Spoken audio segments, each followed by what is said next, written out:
ജീവിതത്തിൽ ആദ്യമായിട്ട് രാത്രി 1:30 ഒരു സിനിമയുടെ റിവ്യൂ അല്ലെങ്കിൽ ഒപ്പീനിയൻ പറയാൻ പോവാണ്. DS ഇറേ, വെൽക്കം ബാക്ക് ടു ജൂട്ട് SPK. രാഹുൽ സദാശിവൻ എന്നുള്ള ഫിലിം മേക്കറിന്റെ ഒരു വലിയ ഫാനാണ് ഞാൻ. അതിന് കാരണം ഭ്രമയുഗം അല്ല, അതിന് മുമ്പ് അദ്ദേഹം ചെയ്തിട്ടുള്ള ആ ഒരു സിനിമയാണ് ഭൂതകാലം. അപ്പം ഭ്രമയുഗം തീർച്ചയായിട്ടും എൻ്റെ ഫേവററ്റ് ലിസ്റ്റിലുള്ള ഒരു സിനിമ തന്നെയാണെങ്കിൽ പോലും ഭൂതകാലം എന്ന സിനിമയിലെ ആ ഒരു ഹൊറർ ഇമ്പാക്ട്, അതായത് കാര്യമായിട്ടൊന്നും കാണിക്കാതെ ഒരു മനുഷ്യനെ എങ്ങനെ ഭയപ്പെടുത്താൻ പറ്റും എന്നുള്ളതിൻ്റെ എപ്പിറ്റോമാണ് ഭൂതകാലം, എൻ്റെ ഒപ്പീനിയനാണ്. അപ്പം ആ സിനിമ ചെയ്ത ഡയറക്ടറിൻ്റെ ഏകദേശം സമാനമായിട്ടുള്ള ജോണറിലുള്ള ഒരു സിനിമ നമുക്ക് ടീസർ ട്രെയിലർ കണ്ടപ്പോൾ നമുക്ക് കൃത്യമായിട്ട് മനസ്സിലായിട്ടുണ്ട്. ആ ഒരു സംഭവം എക്സ്പെക്ട് ചെയ്തിട്ടാണ് ഞാൻ തിയേറ്ററിലേക്ക് പോയത്. ശരിക്കും രാഹുൽ സദാശിവന്റെ മേക്കിങ്ങിനെക്കാളും ഒരു പടി മുകളിൽ എന്നെ ഞെട്ടിച്ചത് ആക്ടിങ് പെർഫോമൻസസ് ആണ്. പ്രണവ് മോഹൻലാലിന്റെ കാര്യം ഞാൻ പറയാം. അതിനു മുമ്പ് എനിക്ക് രണ്ട് പേരുകൾ, ജിബിൻ ഗോപിനാഥ്, ജയ കുറുപ്പ്, ഈ രണ്ടു പേരും ശരിക്കും അവരുടെ പെർഫോമൻസ് ആ സിനിമയിൽ കാണുമ്പോൾ വളരെ കുറച്ച് ക്യാരക്ടേഴ്സ് ഈ സിനിമയ്ക്കകത്തുള്ളൂ. ആ ക്യാരക്ടേഴ്സ് അവർ പ്ലേസ് ചെയ്ത അല്ലെങ്കിൽ അവർ കൊടുത്തിരിക്കുന്ന ആളുകളുടെ കയ്യിൽ അത് ഭദ്രമായിരുന്നു. ഇവർ രണ്ടുപേരും ഗംഭീര പെർഫോമൻസ് ആയിരുന്നു. ഇതിനെക്കുറിച്ച് ഒരുപാട് പറയാൻ എനിക്ക് ഉദ്ദേശമില്ല, കാരണം അത് സ്പോയിലേഴ്സ് ആയി മാറും. പക്ഷെ ഈ രണ്ടു പേരുടെയും പെർഫോമൻസുകൾ നിങ്ങൾ തീർച്ചയായിട്ടും നോട്ട് ചെയ്ത് വെച്ചോളൂ. ഇത് നിങ്ങളെ തീർച്ചയായിട്ടും തിയേറ്ററിൽ ഞെട്ടിക്കാൻ പോകുന്നൊരു കാര്യമാണ്. ഇനി coming back to Pranav Mohanlal, as an actor this is his best performance എന്ന് ഞാൻ പറയുമ്പോൾ അതൊരു അതിശയോക്തി അല്ല. This is his best performance for sure. ഇത് നിങ്ങൾ തിയേറ്ററിൽ പോയി കാണുക തന്നെ വേണം. പ്രണവ് മോഹൻലാലിൻ്റെ ഒരു ഗംഭീര പെർഫോമൻസ് ആണ് ഈ സിനിമയിൽ അദ്ദേഹം നടത്തിയിട്ടുള്ളത്. ആ ഒരു ക്യാരക്ടറിന് വേണ്ടുന്ന രീതിയിൽ ഒട്ടും മുകളിലോട്ടോ താഴോട്ടോ പോകാനുള്ള വളരെ ഒതുക്കമുള്ള ഒരു പെർഫോമൻസ്. സാധാരണ ഹൊറർ സിനിമകൾ എന്നൊക്കെ പറയുമ്പോൾ നമ്മൾ പ്രതീക്ഷിക്കുന്ന വളരെ ലൗഡായിട്ടുള്ള സംഭവങ്ങൾ ഈ സിനിമയ്ക്കകത്തില്ല.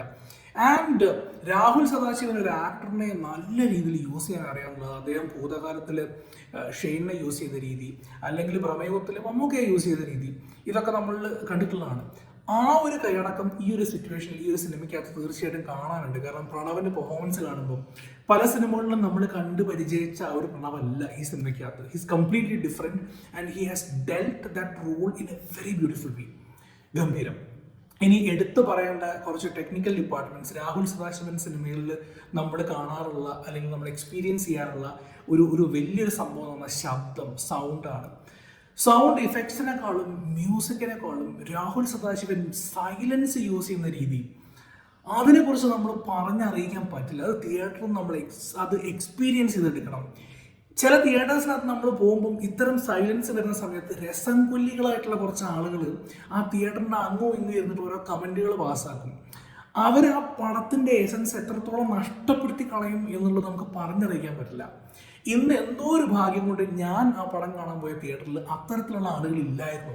അതുകൊണ്ട് തന്നെ സൈലൻസ് അവർ യൂസ് ചെയ്ത രീതി ഏറ്റവും നല്ല രീതിയിൽ തന്നെയാണ് എനിക്ക് എക്സ്പീരിയൻസ് ചെയ്യാൻ പറ്റിയിട്ടുള്ളത്. ആൻഡ് ഫൈനലി എനിക്ക് പറയാനുള്ളത്, Christo Xavier really excellent work. കാരണം ഈ സിനിമ ഡിസേർവ് ചെയ്യുന്ന സ്കോർ. നോർമലി നമുക്കറിയാവുന്ന ഒരു കാര്യം, ഹൊറർ സിനിമകളിൽ മ്യൂസിക് ഡയറക്ടേഴ്സ് നന്നായിട്ട് പണിയെടുക്കും. കാരണം അവർക്ക് ആ സിനിമ പല പൊസിഷനുകളിലും എലിവേറ്റ് ചെയ്തെടുക്കാൻ മ്യൂസിക് അത്യാവശ്യ ഘടകമാണ്. ഈ സിനിമയ്ക്കകത്ത് അവർ മ്യൂസിക് യൂസ് ചെയ്ത രീതി വളരെ വളരെ ഇൻട്രസ്റ്റിംഗ് ആണ്. കാരണം ഒട്ടും ഓവർ യൂസ് ഇല്ലാതെ, അതായത് ചില സിറ്റുവേഷൻസിനകത്ത് നമ്മളൊരു BGM എക്സ്പെക്ട് ചെയ്യുമ്പം പലപ്പോഴും BGMന് പകരം സൈലൻസ് ആയിരുന്നു. For me it was a very satisfying experience to watch this particular film. ഇതൊരു പ്രീമിയർ ഷോയിൽ പോയിട്ട്, നാളെയാണ് റിലീസ്, അപ്പോൾ ഇന്നത്തെ പ്രീമിയർ ഷോ കണ്ടിട്ട് ഈ ഒരു ടൈമിൽ ഞാൻ ഈ റിവ്യൂ പോസ്റ്റ് ചെയ്യാൻ കാരണം എനിക്ക് കിട്ടിയ ആ ഒരു സാറ്റിസ്ഫാക്ഷൻ കൊണ്ട് തന്നെയാണ്. ഞാൻ രാഹുൽ സദാശിവന്റെ വേറെ സിനിമകളായിട്ടൊന്നും ഈ സിനിമ ഞാൻ കമ്പയർ ചെയ്യുന്നില്ല.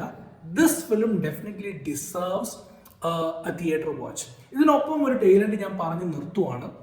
അതിന് മുന്നോടിയായിട്ട് ഈ ചാനൽ ഇതുവരെ സബ്സ്ക്രൈബ് ചെയ്തിട്ടില്ലാത്ത എൻ്റെ viewers, please like, share and subscribe this particular channel.